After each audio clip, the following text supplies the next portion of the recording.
बहुत जज्बाती क्राउड होता है इंडिया का। एजाज हमें ज्वाइन कर चुके हैं। कमाल साहब, एजाज से बात करते हैं। एजाज, जैसे कि बात हो रही है, नगीर साहब ने कहा कि इंडियन टीम पिच ऑब्सेशन का शिकार हुई है। वो अपनी मर्जी की पिचेस पर खेलने के शायद आदी हो चुके थे और देखने वालों को भी लगता था कि क्या कमाल खेल रहा है इंडिया, ये विराट की सेंचुरी और बुमराह के बॉलिंग और ऑल दैट। तो शायद पिच ऑब्सेशन भी वन ऑफ द रीजंस है आज के मैच की। चीजों पे लगे हुए हैं। टॉस उनके कप्तान ने जीता और उसके बाद उसने अपनी मर्जी का फैसला किया।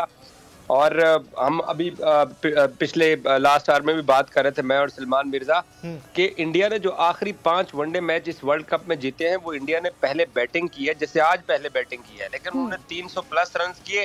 और फिर इंडियन बॉलर्स ने इस दौरान आपके सामने श्रीलंका को 100 के नीचे आउट किया, इंग्लैंड को आउट किया। साउथ अफ्रीका वाला मैच जो ईडन गार्डन्स में 5 अक्टूबर को इंडिया ने खेला था वो हम सबके सामने है। तो इस बार पैट कमिंस ने जो फैसला किया वो बड़ा दलेराना फैसला था। मतलब उसने ये सोचा कि मुझे कम नुकसान किस चीज में होगा और उसको यही लगा कि इंडिया को पहले खिलाया जाए। लेकिन एक और चीज जो कि हमें ये भी देखनी चाहिए कि ये जो इंग्लिश टीमें होती हैं ये एशियन टीमों के साथ नॉकआउट मैचेस में ज्यादा फाते रहती हैं। ऑस्ट्रेलिया 6 वर्ल्ड कप जीता है। आप ये देखिए कि 1999 का वर्ल्ड कप वो पाकिस्तान से जीते हैं, 2003 का वर्ल्ड कप वो इंडिया से फाइनल जीते हैं, 2007 का वो श्रीलंका से जीते थे।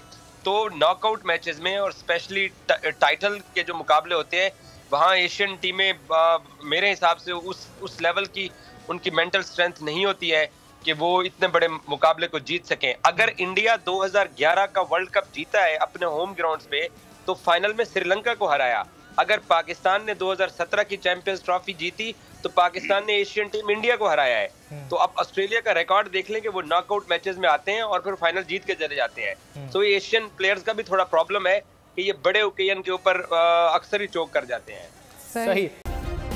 सब्सक्राइब करें और बेल दबाएं ताकि कोई खबर रह न जाए।